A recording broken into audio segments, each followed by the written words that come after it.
হাতে মাখানো তরকারির স্বাদ যে কতটা অসাধারণ হয় তা হয়তো আপনাকে বলে বোঝাতে পারবো না। আজকে আমাদের রেসিপিতে থাকছে হাতে মাখা কলিজা ভুনা। শীতের নতুন আলো দিয়ে যখন এই রান্নাটা করবেন, পুরো অন্য লেভেলের একটা স্বাদ পাবেন। তো বন্ধুরা, রেড চিলি কুকিং স্টুডিওতে আপনাদের সবাইকে আরও একবার স্বাগত জানাচ্ছি। আসুন আমরা রান্নাটার সম্পূর্ণ প্রসেস দেখে নিই। এখানে একটা কড়াই নিয়েছি ঠিকই, যাতে আমরা রান্নাটা করব, তবে চুলা কিন্তু এখনও বন্ধই আছে। তো প্রথমেই আমরা 1 কেজির মতো কলিজা নিলাম। কলিজার সাথে অল্প পরিমাণ মাংস মিক্স আছে। এভাবে দিলে তরকারিটা আমার কাছে খেতে বেশি ভালো লাগে। কলিজাতে কিন্তু অনেকটাই রক্ত থাকে, তাই বেশ ভালো মতো 3 থেকে 4 বার পানি দিয়ে ধুয়ে নিতে হবে।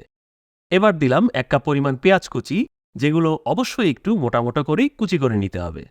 আরও দিলাম 3 টেবিল চামচ আদা রসুন বাটা। জিরে বাটা দিলাম 1.5 টেবিল চামচ। দিচ্ছি 5টা এলাচ, 3 টুকরো দারুচিনি, 8 থেকে 10টার মতো লবঙ্গ, 15 থেকে 20টা গোলমরিচ আর কয়েকটা তেজপাতা। বেশ ভরে ভরে 1 চা চামচ মরিচ গুঁড়ো দিলাম।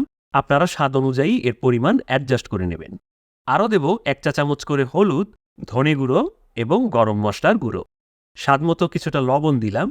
250 থেকে 300 গ্রামের মতো ছোট নতুন আলু দিয়ে দিলাম। সবশেষে দিচ্ছি 1/2 কাপ পরিমাণ তেল।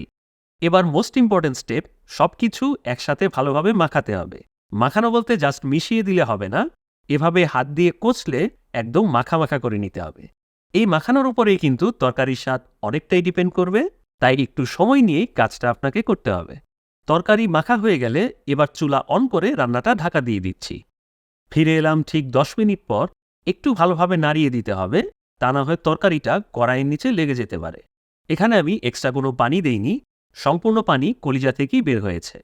আবারও ঢাকা দিয়ে দেব, তবে 6 থেকে 7 মিনিট পর পর ঢাকনা খুলে একটু নাড়িয়ে দিয়ে আবারও ঢাকা দিয়ে দিবেন। 2 থেকে 3 বার এই প্রসেসটা রিপিট করলে দেখবেন একসময় ঝোল শুকিয়ে তেল আলাদা হয়ে আসবে। এই পর্যায়ে আমি কিছুটা গরম পানি এখানে দিয়ে দিচ্ছি, আনুমানিক 1 কাপের মতো হবে। সবকিছু মিশিয়ে ফাইনালি আরও একবার ঢাকা দিয়ে দিচ্ছি, তবে যতটুকু গ্রেভি রাখতে চান ঠিক সেই বুঝেই বাকি রান্নাটা করতে হবে। 10 থেকে 12 মিনিট পর দেখতে পাচ্ছেন আমাদের রান্নাটা বেশ ভালোভাবেই রেডি হয়ে গেছে। কি যে সুন্দর একটা স্মেল আসছে তা বলার বাইরে। একটু গ্রেভি থাকতেই নামিয়ে নিচ্ছি, কারণ রান্নার পরও কিন্তু তরকারিটা আরও একটু টেনে যাবে বা ঘন হয়ে আসবে। তো বন্ধুরা, আজকের রেসিপিটা অবশ্যই বাসায় ট্রাই করে দেখুন। ভাত, রুটি, পরোটা সবকিছুর সাথেই অসাধারণ লাগবে। এরকম সুস্বাদু সব রেসিপি পেতে অবশ্যই চ্যানেলটিকে সাবস্ক্রাইব করুন এবং আমাদের আরও মজার মজার রান্নার ভিডিওগুলো ঘুরে আসুন। আর হ্যাঁ, রান্নাটা কেমন লাগলো তা কমেন্ট করে জানাতে ভুলবেন না। ভালো থাকবেন সবাই। Happy cooking.